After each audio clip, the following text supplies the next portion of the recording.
So the weekend is coming up and it's time to watch a movie. Are you going to be by yourself? Are you going to be on a date? Are you going to be with some friends? Let's Netflix and chill. Put the theme song I wrote. Yeah.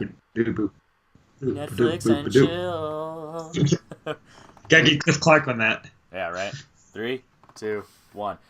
And as always, I am Henry Confidential here on Henry Confidential or The Confidentials, which potentially, spoiler alert if it's not there yet, what I might change the channel name to. And I have my co-host for this, who hopefully this show latches on and you guys enjoy this, Zack Ford. What's up, man? Hey, I'm excited to be part of this show. I'm a huge fan of Netflixing every night, any night, with any amount of people, which is what we're basing the show around. Pretty much. So what the goal of this show is, we're going to provide you a weekly show where we suggest 3 movies each for 3 different potential situations that you might find yourself in for the upcoming weekend. We're going to give you a serious movie, which more than likely you're going to watch alone, if that's, your jam or your unfortunate situation. We're going to give you a date night movie, which is a movie that's either going to be a romance, a comedy, a horror movie, any movie that you are going to want to watch on a date but still pay attention to. And then we're going to have a dumb fun movie, which is a movie that you can either watch with a group, you can be drinking, a movie that you can check out of if you want to get a little lovey-dovey going on, however you want to go about it. So we're going to provide you with 3 different options, 1 each, so 6 total movies that can give you some entertainment for this upcoming weekend. So with that being said, we're going to talk about our serious movies first, our solo movies that we're going to suggest to you to watch this upcoming weekend if you are going to find yourself alone but don't know what you are going to watch on Netflix. So I'm going to go ahead and start off with Zach. Zach, what do you suggest to be the serious solo movie for this weekend? So my selection is going to be The Breadwinner. Now, I'm always going to try to have at least one choice that is either relevant to something going on or a recently released on Netflix, and this covers both grounds for this. It was a week or 2 ago on Netflix. It is nominated this year for Best Animated Feature. It's by one of, I think, the best animation companies around, from Ireland, where they had a director, Tom Moore, did a couple. This is a different director, but this is a nice, serious, dramatic take on a children's book about a Afghan girl who father gets imprisoned, and then she's left with her sister, really young baby brother, and her mom. And so no one, according to the Taliban law that is ruling her town, no one is able to go out and get food, water, and support the family. So she cuts her hair and pretends she's a boy trying to support this family and find a way to get her father back. So it is a very dramatic, a very tear-jerking movie, but there's also some brilliant animation and imaginative kind of fairy tale pieces told within it that really kind of add some of the entertainment factor to it as well. So it's not just a depressing watch like it sounds. There's still a mixture of that. I think that is a great option for either by yourself or for someone who has more serious taste or just loves a good kind of cultural revelation to remember that the world is kind of bigger around us.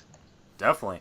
And to kind of be parallel with that, I also want to talk about something similarly relevant with my serious one. And the movie I'm going to suggest is a movie that is directed by a director that has a best director. No, he's not nominated for best director, but he's nominated for best picture, and an actor that's nominated for best actor. I'm going to go with Lincoln because Daniel Day-Lewis is about to be nominated this upcoming week, as the time of this release, for Phantom Thread, and Steven Spielberg's The Post is nominated for best picture. So it's a movie about a week. I think it just covers a week in Abraham Lincoln's life. Or no. That's dumb. I'm going to edit that out. It just covers a span of Abraham... Yeah, just start that. Yeah. It just covers a span of Abraham Lincoln's life, and it's done real... It's like the fact that Daniel Day-Lewis is able to create this voice for Abraham Lincoln, and it's believable, and he has this tall presence because he's Abraham Lincoln, I think 6'5" or whatever height he is, with the beard, on paper one of the manliest men you could ever think of in the history of men, but he has this soft-spoken voice, and he just portrays it beautifully, and you don't see Daniel Day-Lewis as always. So it's just, if you want to study art and acting, this would be a great one to watch. If you want to study direction and history, Steven Spielberg, any Steven Spielberg movie is one where if you want to just cover that, you have that. And then if you want to cover, and I feel like this is a solo movie because this is a movie that is definitely it definitely takes its time with its pacing. I wouldn't say it's badly paced, but it takes its time. So it's not one that you would want to be with someone else who might, kind of veer your attention away from the movie. So it might be one that you want to just focus on by yourself, pay attention, and actually get a lot out of it. It has tremendous side performances from Tommy Lee Jones, Joseph Gordon-Levitt, Sally Field. Like, it just overall is well acted, great cinematography, has a nice score, just like with all Spielberg movies. And, Daniel Day-Lewis just, kind of celebrating his career now that we know that supposedly he's retired. So just going back and seeing, a performance like that, honestly out of nowhere, because he had no references for that, and it's a nice, beautiful, based on a true story movie, and it's a good time for Lincoln. So moving on, next we're going to go to our date night movie. And like I said, this could be a movie, you can approach it any way you want. If you're with a girl and you want to pay attention, you want to laugh, if maybe it's a first date, you want to impress her, or you kind of want to like maybe be scared or horror, like however you want to go about it. Zach, what is your first date night suggestion going to be? So my date night suggestion is Sleeping with Other People. It is a romantic comedy, a raunchy romantic comedy that still follows the structure of it pretty faithfully, with what you expect. And some people, especially on date nights, that's what you're going for. Not any kind of twists and surprises, but finding the charm and chemistry between two characters that you can love for and root for, and just have a comfort of knowing where this movie is going to end up and where the relationship is going to end up. So the surprise is not the reason to watch the movie, but the cast, including Jason Sudeikis and Alison Brie, although there's quite an age difference, they do work together so well. They're both very funny. Alison Brie kind of giving, I think, a little more of a raunchier role than she has been given in other movies, and Jason Sudeikis doing his thing. Kind of being the modern, less disgusting version of Chevy Chase that we have right now. And also, there's great supporting cast that you want in any comedy that you have, with Jason Mantzoukas and the woman who plays his wife, Andrea Savage, who is someone I was not too familiar with, but they just kind of steal every scene there are in as this kind of longer married couple, and it is just hilarious throughout, and a good chance to bond with a person of your choice in that romantic, fun, laughing way that will bring you together a little closer and provide just a charming night for you. Before I go on to mine, would this be a first date movie? Would this be a kind of along the road movie? Or would this be a movie where you're kind of with someone that you're settled down with? I think it definitely works for a first date movie. I think it works for any of the times as possible. I mean, maybe with someone you're settling down with, you tend to want to go for something a little more serious, but definitely for first date movie, because I think this is something that's accessible for many different types of people. So someone you're not familiar with their taste, I still feel like they can like this. Even though this movie didn't make much of a mark in the box office, and it's still really on the radar, it's hard to understand why, because it is super accessible. It is fairly mainstream as a comedy. So I think that's something you can show someone for a first and not worry about boring them or sending them away. And one last thing, you don't think that the title is a little off-putting for a first date? Well, maybe you should get an idea of how comfortable in this munch the person you are dating is. Fair enough. All right, so if you met the woman in church, then maybe it's a no. All right, so with my date night movie, I'm going to go with Paddington, the very first one. The sequel just came out last month, Paddington 2, and Sally Hawkins is nominated and potentially going to win Best Actress in this upcoming weekend as the time of this release. So I feel like it's relevant on both of those ends to see, contrast her performance in Shape of Water versus Paddington, how it's more a family-friendly movie, and the difference and the fact that there's a sequel out there. Maybe you didn't know that even here, this franchise, it's one of the highest rated, franchises out there right now, even though it's only 2 movies, but they're both really critically acclaimed, but it doesn't make that much money. So it's one of those where you might not have come across, you might not have heard of it, but hey, it's on Netflix, go check it out.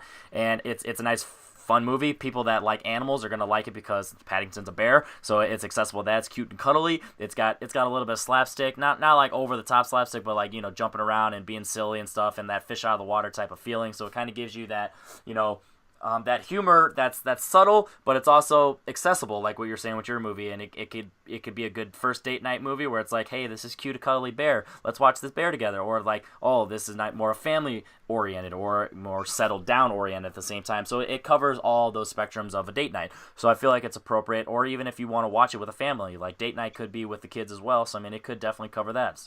So it's definitely cute and cuddly, and cuddly. Netflix and chill.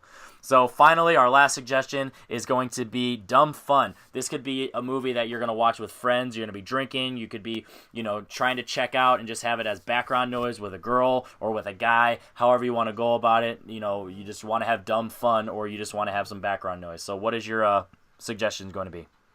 Yeah, a movie that I love to put on when other people are around or when I'm drinking, something that I can linger in and out of. And that would be I Love You, Man. And I think it's a movie many people are familiar with. And so that definitely will work well with a crowd. You can drink for a while, you can joke around for a while, then the scene comes on that you love with these great lines delivered by Paul Rudd and Jason Sudeikis as these kind of Jason Segel, sorry, as these friends that met as Paul Rudd was trying so desperately to find a friend and found a kind of soulmate in a way in Jason Segel, and their chemistry is just incredible together. So when you're hanging out with people, it's like you're hanging out with them as well.